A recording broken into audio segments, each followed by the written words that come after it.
Hello everyone. इस video में हम कवर करेंगे बायोलॉजी के इम्पोर्टेंट क्वेश्चंस। काफ़ी अच्छे लेवल के इम्पोर्टेंट क्वेश्चंस हम इसमें कवर करेंगे और अच्छे से उन्हें स्टडी करेंगे। तो आइए इन्हें स्टडी करते हैं। पहला क्वेश्चन है, टिक्का रोग किस में होता है? तो टिक्का नामक रोग यह होता है मूंगफली में, और यह रोग पत्तियों का रोग है, लीफ स्पॉट डिसीज़ है, और ये फंगल डिसीज है एक। यह फंगस के कारण होने वाली बीमारी है, और इससे इसकी पत्तियां झड़ जाती हैं। इस बीमारी से मूंगफली के पेड़ पौधे की पत्तियां झड़ जाती हैं। अगले क्वेश्चन की तरफ बढ़ते हैं। निम्नलिखित में से किसके द्वारा दूध खट्टा होता है? तो दूध खट्टा होता है एक बैक्टीरिया के द्वारा। एक बैक्टीरिया लैक्टिक एसिड के द्वारा। लैक्टिक एसिड के द्वारा दूध खट्टा होता है। निम्नलिखित में से कौन सा रोग जीवाणु संक्रमण के कारण होता है?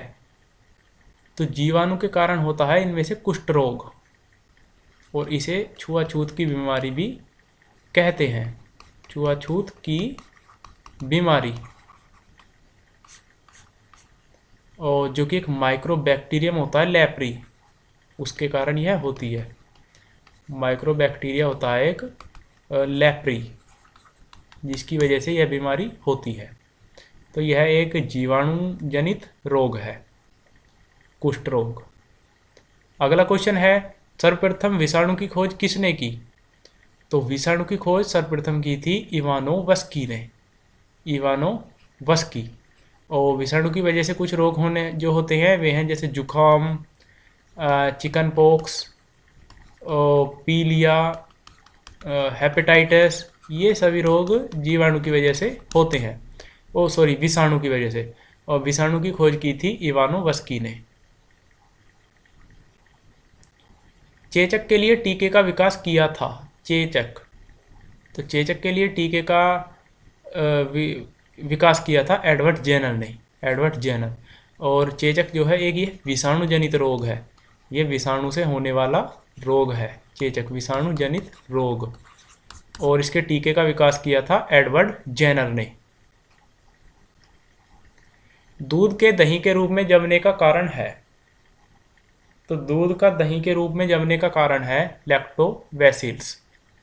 लैक्टोबैसिल्स ये लैक्टिक एसिड जो बैक्टीरिया है इस ग्रुप के ये मेजर पार्ट हैं, और ये शुगर को लैक्टिक एसिड में बदल देते हैं, और ये जिस वजह से दूध दही में जम जाता है, और यही इनका मेन कारण है लैक्टोबैसिल्स। अगला क्वेश्चन है, निम्न में से कौन स्वयंपोषी होता है? स्वयंपोषी, तो स्वयंपोषी है शैवाल, जो किसी पर डिपेंड नहीं रहते, अपने आप पोषण करते हैं। और ये एक्वेटिक ऑर्गेनिज्म रहते हैं, मतलब पानी में ज़्यादा और रहते हैं ये। और सबसे ज़्यादा क्षमता होती है इनके पास फोटोसिंथेसिस करने की, पौधों से भी ज़्यादा, नॉर्मल पौधों से ज़्यादा फोटोसिंथेसिस करने की इनके पास क्षमता रहती है। इवन हम जो सांस ले रहे हैं, जो CO2 से जो O2 बदली जाती है, सबसे ज़्यादा शैवाल के द्वारा ही बदली जाती है। अगला क्वेश्चन है, पेडोलॉजी में किसका अध्ययन होता है? तो पेडोलॉजी में जो अध्ययन होता है वह होता है भूमि का। भूमि का अध्ययन होता है पेडोलॉजी में। अगला क्वेश्चन है, पौधों को नाम देने वाला विज्ञान कहलाता है? तो वह विज्ञान जो पौधों को नाम देता है उसे हम कहते हैं वर्गीकी। सही आंसर है बी, वर्गीकी। अगले क्वेश्चन की तरफ बढ़ते हैं। निम्नलिखित में से किसे वर्गीकी का पितामह कहा जाता है? तो वर्गीकी का पितामह कहा जाता है लिनियस को, और इन्हें फादर ऑफ टैक्सोन इंग्लिश में अगर कहा जाए तो वर्गीकी को इंग्लिश में कहते हैं टैक्सोनोमी। टैक्सोनोमी। और लिनियस को कहा जाता है फादर ऑफ मॉडर्न टैक्सोनोमी।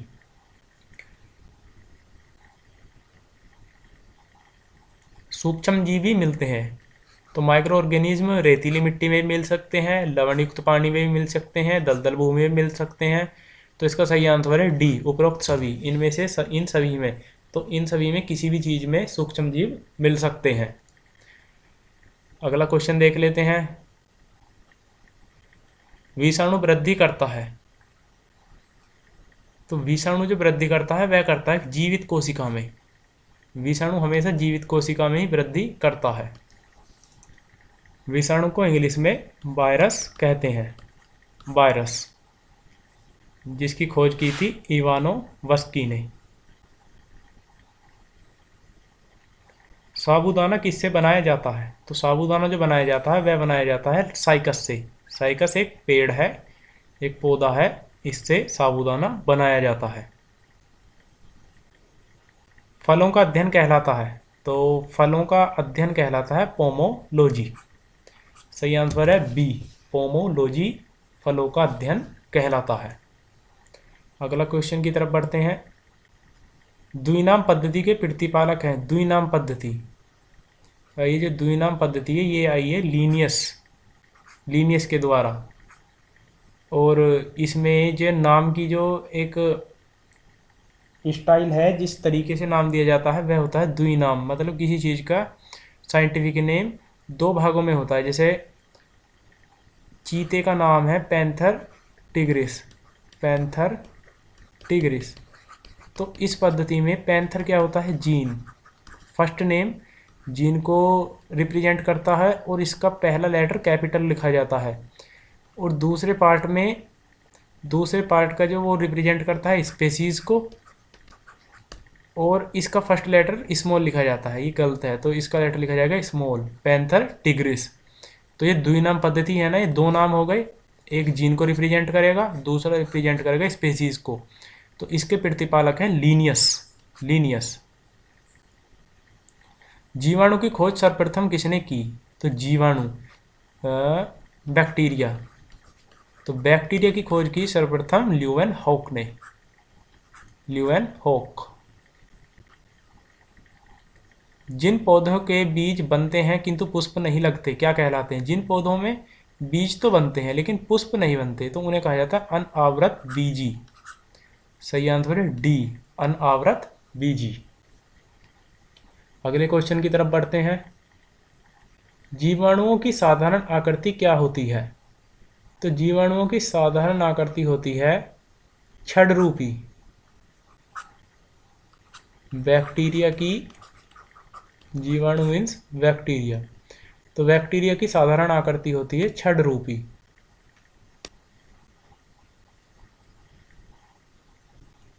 जो जीवाणु आकार में सबसे छोटे होते हैं क्या कहलाते हैं? तो आकार में सबसे छोटे होते हैं उन्हें कहते हैं गोलाणु। जो बैक्टीरिया आकार में सबसे छोटा होता है उसे गोलाणु कहा जाता है। अगला क्वेश्चन देखते हैं। निम्नलिखित में से कौन सा रोग बैक्टीरिया से होता है? बैक्टीरिया, जीवाणु से होने वाले रोग हैं तपेदिक, और इंग्लिश में हम इसे ट्यूबरक्लोसिस भी कहते हैं, टीबी। यह रोग जीवाणु या फिर बैक्टीरिया से होता है। अगले क्वेश्चन की तरफ बढ़ते हैं। मानव की आंत में पाया जाने वाला जीवाणु है। तो जो जीवाणु मानव की आंत में पाया जाता है उसे कहते हैं एसररीशिया कोलाई, और ज़्यादातर इसका जो नाम रिप्रेजेंट होता है वो शॉर्ट फॉर्म होता है ई कोली। ज़्यादातर इसे ई कोली कहा जाता है। तो ये इंटेस्टाइन में रहती है, हेल्थी जो आदमी रहता है उसकी इंटेस्टाइन में पाई जाती है। ये कई टाइप की होती है, कुछ टाइप की तो हार्मलेस रहती है, भाई कोई जोखिम नहीं करती, लेकिन कुछ होती हैं जो कि काफ़ी पेट में दर्द वगैरह, ब्लडी डायरिया, उल्टी वगैरह कर देते हैं, और जो हानिकारक रहती है उसका नाम रहता है ई कोली का, उसका नाम है 0157H7। इस नाम की ई कोली अगर आंत में चली जाती है तो वह खतरनाक रहती है। अगला क्वेश्चन करते हैं। एंटीबायोटिक्स अधिकांशतः पाए जाते हैं। तो एंटीबायोटिक्स ज़्यादातर पाए जाते हैं जीवाणुओं में, बैक्टीरिया में एंटीबायोटिक्स।